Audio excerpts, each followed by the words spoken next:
un épisode 10 anecdotes sur Back to the Future? Non de Zeus. Quelle magnifique saga, deux magnifiques acteurs et des effets spéciaux au top, oui. Je me devais de faire un épisode 10 anecdotes sur Back to the Future. Et aujourd'hui, eh bien c'est arrivé, donc préparez-vous à voyager dans le temps.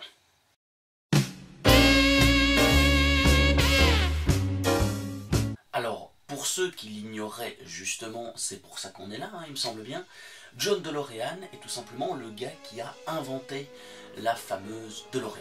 Oui, vous voyez la voiture ici. Et là aussi, elle est là. Donc oui, c'est ce mec qui a créé ces deux magnifiques engins, enfin 7 engins.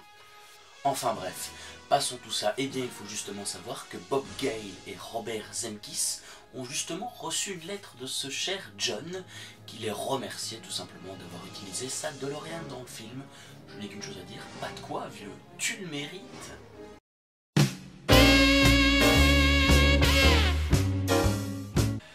Ah, Biff Tannen, la soi-disant grosse brute de Retour vers le futur, qui n'en est pas vraiment une en fait si on regarde les 3 films et ces 3 copies. Bref, encore une fois, on connaît tous donc ces fameuses répliques qui sont implantées là dans notre mémoire, ces fameuses phrases bananes, ou encore « tu fais comme dans l'infanterie, tu tires ailleurs ». Oui, ces deux répliques phares tout simplement. Eh bien, ça va peut-être rejoindre votre idée que vous faisiez du personnage, mais il faut savoir donc que ces fameuses 2 répliques cultes ont tout simplement été improvisées sur le moment par l'acteur Thomas F. Wilson. Oui, parfois, le cinéma, ça permet d'improviser des phrases comme ça, à la va-vite.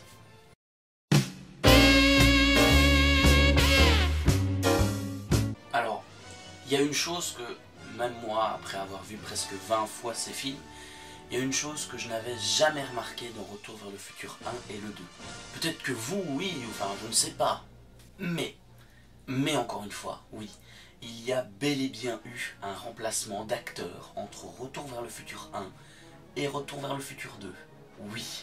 Oui, puisque justement, c'était la belle Claudia Wells qui faisait donc Jennifer Parker dans le volume 1, mais elle a malheureusement dû laisser sa place à Elizabeth Shue dans les 2 volets suivants, pour la simple et bonne raison que Claudia a été diagnostiquée du cancer. Oui, donc c'est quand même le mal pour un bien, on va dire.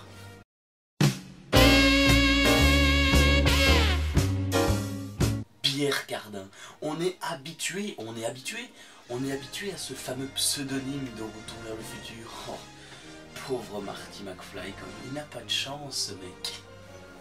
Bon, on oublie un petit peu la vie triste de Marty McFly, mais on va revenir donc sur ce nom, Pierre Cardin, qui est utilisé dans la version VF et québécoise, pardon.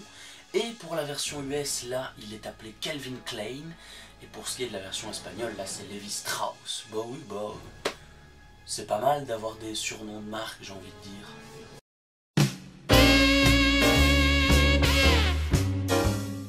Tout comme Jurassic Park, justement, Retour vers le futur a aussi son petit lot de surprises. Vous allez comprendre pourquoi tout de suite.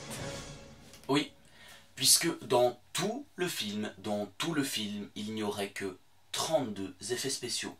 Ce qui n'est pas énorme en soi, donc moi j'ai envie de dire un grand bravo ou un grand magnifique.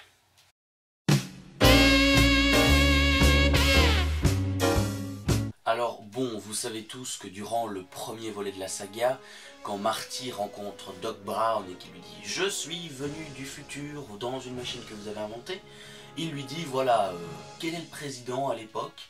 Et il lui dit « Ronald Reagan, l'acteur. » Et bien justement, on va en apprendre un petit peu plus sur cette fameuse réplique qui n'a peut-être failli jamais voir le jour dans Retour vers le futur 1. Oui, justement parce qu'à l'époque, donc Ronald Reagan était le président des États-Unis, et les 2 répliques que je viens de vous citer ont dû tout simplement être approuvées par la Maison Blanche, pour être sûr qu'elles ne soient pas trop offensantes envers le président de l'époque. Heureusement, j'ai envie de vous dire, comme diraient les jeunes, c'est passé crème, parce que oui, et ce mouvement était très très beau, puisque le président Ronald Reagan a tout simplement été hilarant, il a trouvé ça comique, ces fameuses 2 répliques. Donc finalement, elles ont été approuvées et c'est tant mieux.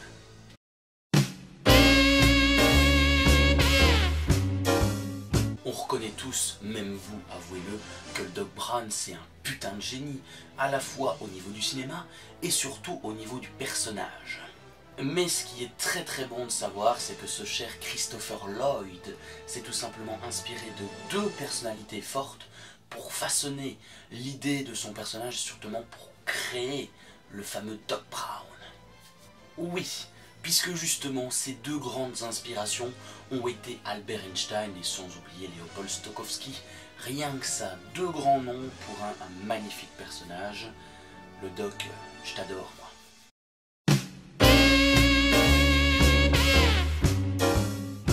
Alors, tout le monde n'est pas con quand il regarde un film. N'importe quel gros film à succès a un gros bagage derrière lui qui est le budget. Oui, parce que si pas de budget, toi pas avoir de bons films. Toi comprendre ou pas comprendre? Ah, ça va alors. Et bien tout simplement pour Back to the Future, c'est à peu près pareil, puisque le film est parti avec un budget initial de 19 millions de dollars et il en a récolté 381 millions de dollars. C'est très positif quoi en fait, ouais, ça résume le succès de la saga.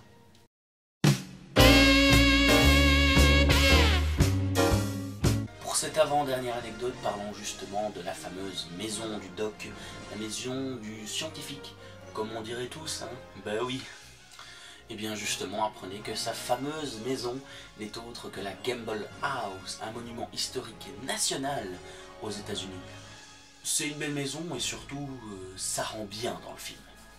Alors comme je vous l'ai dit dans le 10 anecdotes sur Fairy Tail épisode 2, il y aura à chaque épisode 10 anecdotes, une anecdote à la con, nulle, voire plus ou moins bonne, mais qui ne méritait pas d'être dans les premières, et justement, vu que c'est la dernière, ben, la voilà.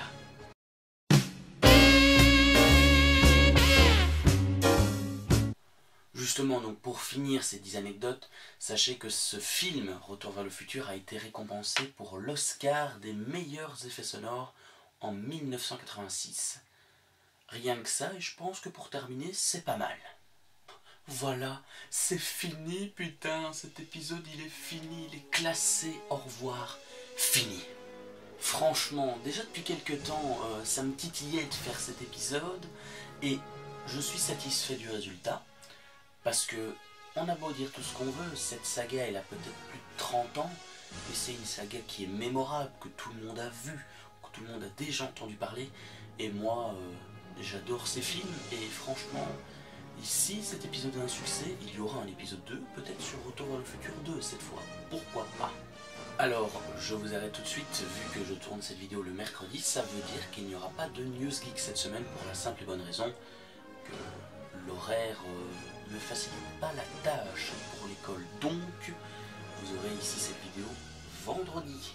Voilà, enfin bref, si tu as aimé voyager dans le temps avec moi, eh bien tu peux rejoindre la chaîne en t'abonnant ci-dessous de la vidéo, me retrouver sur mes réseaux sociaux qui ont les liens dans la description, donc n'hésite pas à aller faire un petit tour. Et moi je vous dis à la prochaine et on se retrouvera dans le futur.